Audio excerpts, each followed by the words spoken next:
한국이 전혀 발전하지 않았을 때란 말이에요. 74년도면 진짜 살기 어려울 때입니다, 한국이. 그러니까 여기 와서 보니까 완전히 눈이 한마디로 말하면 뒤집힌다고 얘기할 수 있을 정도로 미국은 앞서가고 있었고. 당시 그가 본 미국은 경이로웠다. 그는 무작정 사표를 던지고 무역맨이 되기로 결심한다. 그 영자 신문 요만한 데다 요만하게 뭐 원티드를 안에 난 거를 봤어요. 봤는데 뭐 무조건 뭐 수출을 하는 회사라고 써 있더라고. 어느 회사라고 써 있는 게 아니라 그 회사가 바로 J.C. 페니. J.C. 페니는 미국의 종합 유통회사. 당시 한국과는 신발 무역이 활발했다. 윤 회장은 한국 지사에서 5년간 신발과 핸드백 수출을 맡았다. 그 기간 동안 제가 비즈니스 굉장히 많이 배웠어요. 그래서 저는 그 J.C. 페니에 있었던 그때 시간을 나의 그 MBA 코스를 밟은 거나 마찬가지였다라고 말씀을 드릴 수 있겠습니다. 무역업에서 확실한 존재감을 보인 그는 37살에 신발 제조업체 화성실업의 수출 담당 이사로 스카웃된다.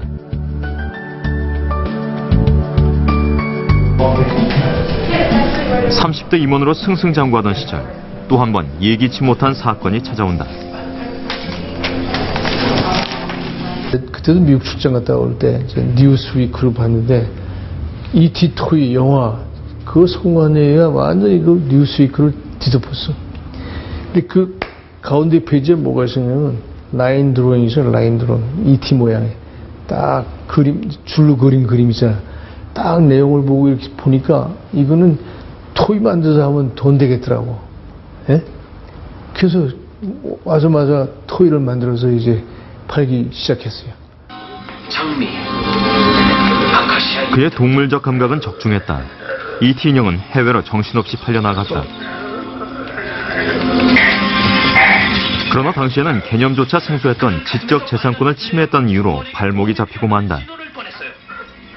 이 토이를 제가 라이선스 없이 마구잡이로 생산해서 수출하다가 그것이 미국 세관에 걸려서 저희가 한 6컨테이너를 오클랜드 포트, 서부에 있는 그 샌프란시스코 위에 오클랜드 포트에 내가 가서 손수 가서 6컨테이너 토이를 불사른 일이 있습니다. 의욕이 먼저 앞섰던 시절. 그는 회사에 큰 손실을 끼치고 사표를 던진다. 10년 직장 생활의 끝이었다. 하지만 이 사건은 윤 회장에게 또 다른 기회로 이어진다. 실업자가 된 윤 회장은 사업 구상차 미국을 찾았다. 그때 미국 출장 때마다 인상 깊게 봐왔던 필라가 그의 눈에 꽂혔다. 필라의 라이선스를 받아야겠다. 신발에 관한 미국 시장의 라이선스를. 그러면 거기서 장사를 잘해서 오다는 우리가 마음대로 줄 거 아니야. 아, 이건 편하겠다. 앞으로 내 라이프가 편해지겠다. 그런 생각을 하고서 그거를 처음부터 시도를 했는데. 하지만 미국 사업권은 이미 다른 사람이 가져간 상태. 그는 지푸라기라도 잡는 심정으로 이탈리아로 날아갔다. 밀라노에서 비엘라를 8시간 걸리더라고. 그래가지고 8시간 걸려서 갔는데 그날 비가 왔어. 정문에서 들어오지도 못하게 약속을 안 하고 왔다고. 그게 너한테 라이선스에 대한 얘기를 디스커션 할 수 있는 입장이 아니다. 그렇게 얘기해서 그냥 헛수고하고 들어왔다고. 문전박대를 당하고. 하지만 머리에선 필라가 떠나지 않았다. 그리고 기회는 왔다. 당시 미국 사업권자가 심각한 재정난에 빠졌다는 소식이 전해진 것이었다. 그는 주저없이 당장 달려갔다. 내가 너를 도와줄 테니 나의 얘기를 듣겠냐? 무슨 얘기냐? 야, 너 21%는 너무 많이 준다. 딜을 해서 그걸 반 이상 깎아서 그걸 너하고 어레인지를 해주겠다. 그러면 내 얘기를 듣겠냐? 그 대신에 인 리턴으로 나한테 공급권을 달라. 그 딜을 이제 하기 시작하는 거예요. 이게 들어보니까 얘가 그럴듯하거든.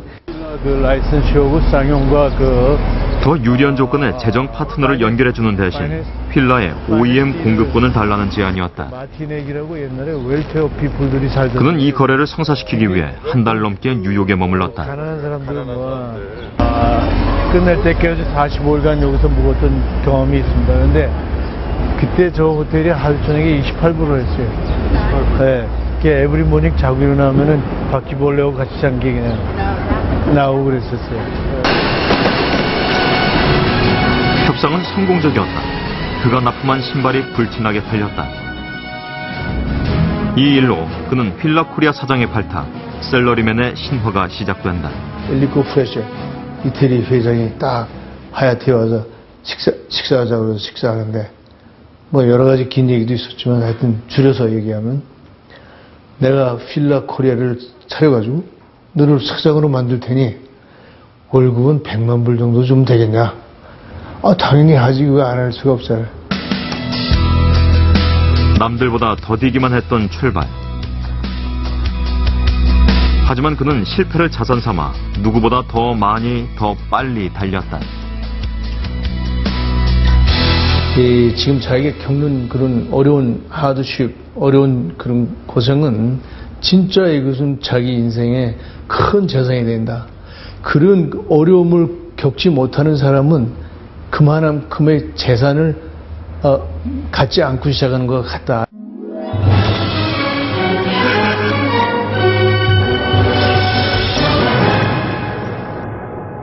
연봉 300만 달러를 가능하게 했던 것은 바로 실패의 경험이었다고 말하는 윤윤수 회장.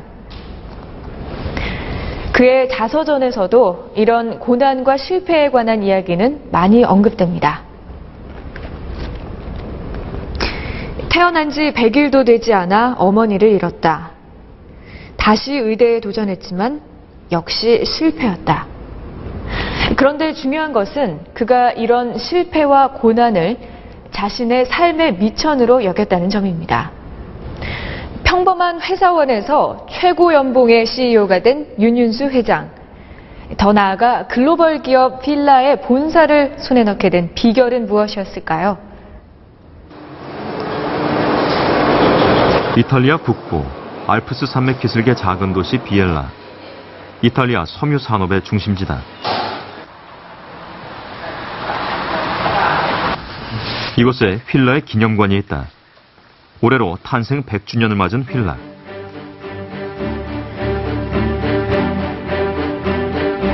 (1911년) 휠라 삼형제가 만든 이탈리아의 자존심.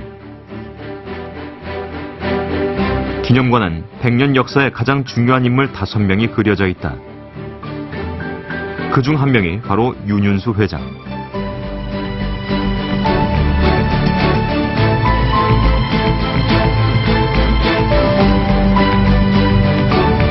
윤 회장은 이탈리아에서 태어난 휠라를 세계 속의 꽃피운 인물로 평가된다.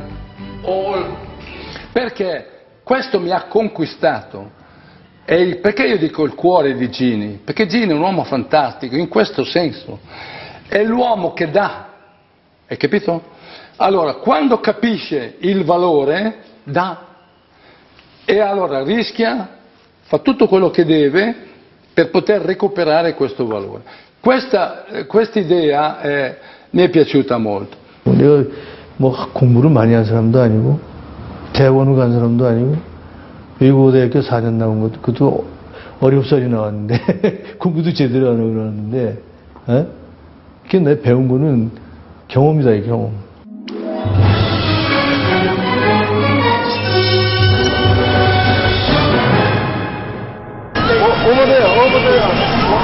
미국 시장에서 윤윤수 회장의 탁월한 사업 감각은 일찍이 명성을 얻었다.